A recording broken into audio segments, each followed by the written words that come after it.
Greetings, fellow mages.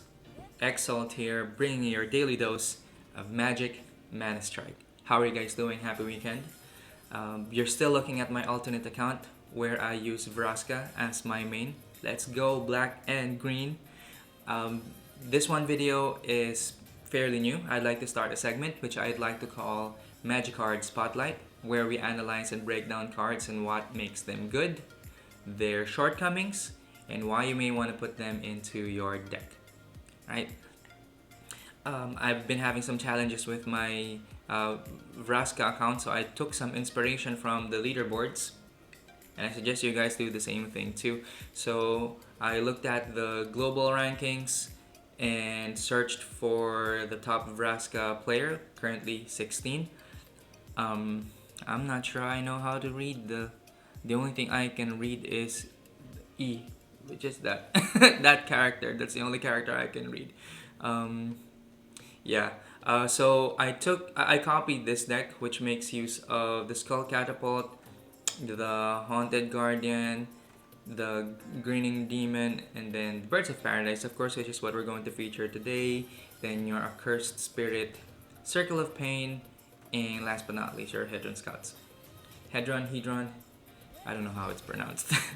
Okay. Okay, so let's take a look at the card. And this is my own version of the setup, so I tweaked it a bit to my liking. I really cannot go without Giraffe's Messenger. I want my lineup to be relatively small in terms of its mana average mana. So I inserted Giraffe's Messenger, and because lately I've been playing against Tezzeret players that make use of the Aether ability, and then the summoning the River Demon, I wanted to just provide my setup with some air defense. So that's why I placed the Giant Spider. Right, so enough about that. Let's jump right into our Magic Card Spotlight featuring Birds of Paradise. So this is a creature card with a rarity of rare, as you can see with its golden border. Let me just go through the description. So it can only melee attack enemy, but both air and ground units, right? It periodically generates additional mana, and that's what makes this creature good. It allows you to add mana to your pool while it's existing. But I'll have you know that the Birds of Paradise creature will generate mana, but even without taking any hits, it's going to lose health. So as you can see, its hit points slowly going down, even if it's not getting hit by the foot soldiers, right? And it's gonna die just like that, right? So it's temporary in nature.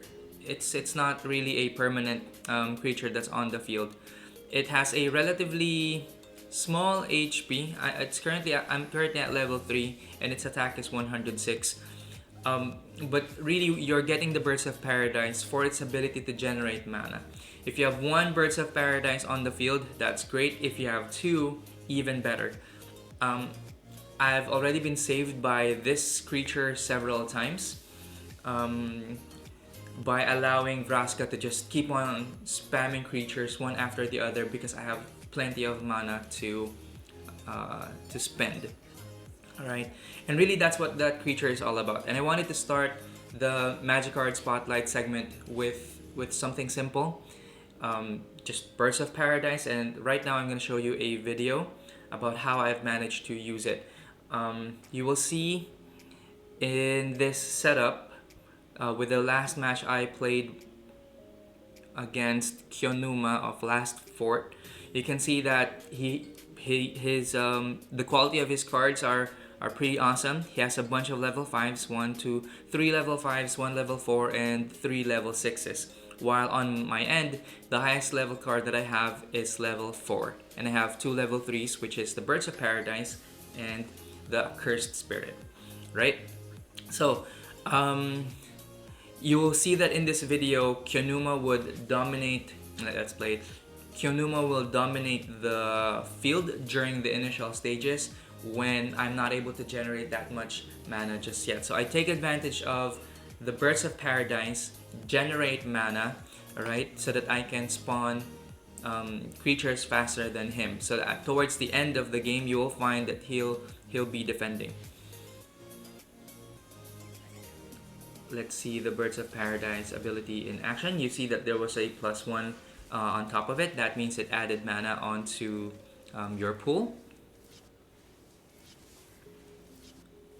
The deck has a very simple theme. Make sure that Geralf's Messenger moves to the end and then just surprise attack the enemy with a creature that seemingly doesn't want to give up. It just keeps on rising to the occasion, quite literally.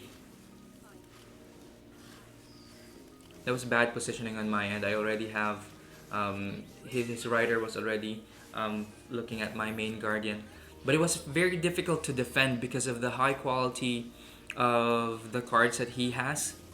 I mean, level 6 versus level 4. If it was one level, then maybe it would be less challenging. But 2 levels of difference, it's significant, and I was able to feel it in this match. So I'm down 1 tower. Take note of that. But take a look at Geralf's Messenger, just doing its thing, poking, right?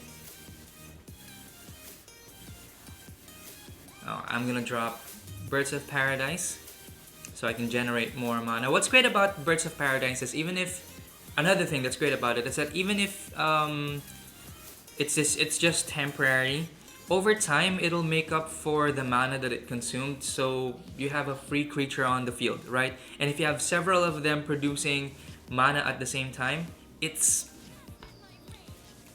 just spam galore, right? For the player who's using it. Oh man. Toasty! Alright. But look at Geralf's Messenger, just persistent, right? Here I place the Birds of Paradise. I've only been playing Birds of Paradise for a couple of matches. As a matter of fact, I started playing it today. I don't really commit to playing the entire day. Because I only play when the rewards have been reset, at least most of the time. We've managed to chip away some health on that top tower, but he's also defending great. 192, 1 Circle of Pain, and that thing's gonna be a gunner. If you have a better way to position, if you have an idea about how to better position the Birds of Paradise, please do let me know. But right now, because I want to maximize its mana producing capabilities, I just put it at the back. So as you can see, we've already moved to Manastrike a minute ago, and my production is slowly getting faster. And did you notice that his towers are already gone? And from a position of pushing, now this player is defending. Look at him. He tried to play something to advance, but that just caused him more problems because now my Vraska has already moved to the other side. He does not have a Planeswalker remaining, and I still have 2. Drop Geralf's Messenger, Birds of Paradise, and then that Mage, Geralf's Messenger again, and I'm gonna drop another Birds of Paradise, and it was just spam to the end of the match. There you go. Alright. Remember in one of my videos I said don't give up, right? This is one prime example of that. I was down 2 towers early on in the game, but because the Birds of Paradise was there to help generate mana, I've managed to eventually outproduce my opponent. And that's how we won this game. Right. I hope you guys learned something from this video. And that is it. I'm going to sign off, but to end this match, I'm going to show you another, or to end this session, I'm going to show you another video from our submaster, Wharton. And I'm going to show you how he uses Birds of Paradise to also do the same thing. Alright.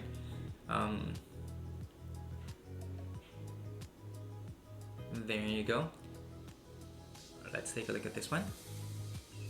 He also has a Birds of Paradise in his setup. He's using Garrick, which is also a black-green setup, black-green Planeswalker. By the way, the new season is almost upon us. We have new planeswalkers, a brand new skin for one of the existing planeswalkers, and a bunch of new cards for all colors. If you guys are interested in watching the updates, I'll put a link in the description below where you can find the live stream event yesterday made by the devs themselves. Or if you're interested in just getting quick updates, I've taken some screenshots. I only took screenshots. I know I'm lazy. I took some screenshots, and I'm gonna go through the update fairly quickly. So I've condensed their 1 hour video, which was a combination of casual matches and announcements, right, into just the essentials, just the video talking about the updates.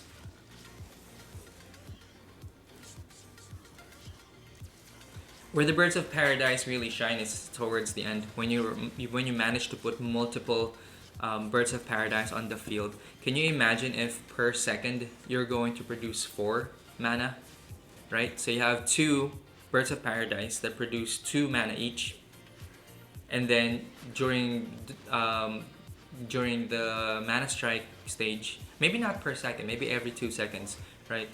During the Manastrike stage, you also produce 1, or twice as fast, right? So every 2 seconds you have 4 mana, so you can just drop creatures one after the other.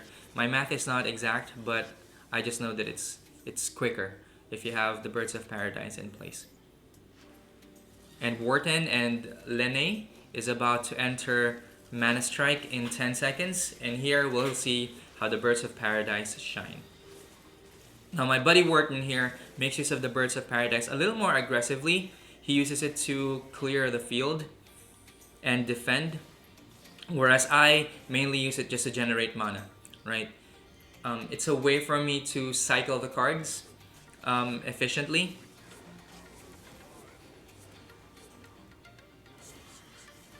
By getting more mana, dropping creatures on the field, right? I'm glad I have this video to show to you guys, because that's another way for you to use birds of paradise. So here you can use it to defend, maybe for emergency purposes. I personally just put it at the back. If you have a different strategy, let me know how you do it, how you use birds of paradise.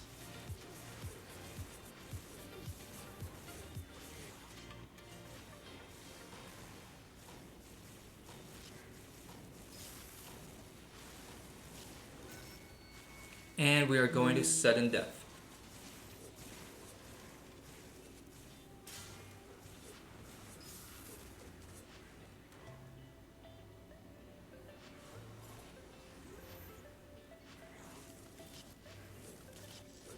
So I'm gonna leave you guys with this video now. I've already shared my thoughts about using birds of paradise.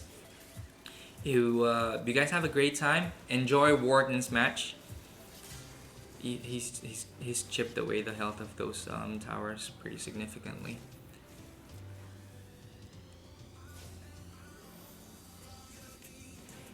Alright, well, you have a great one.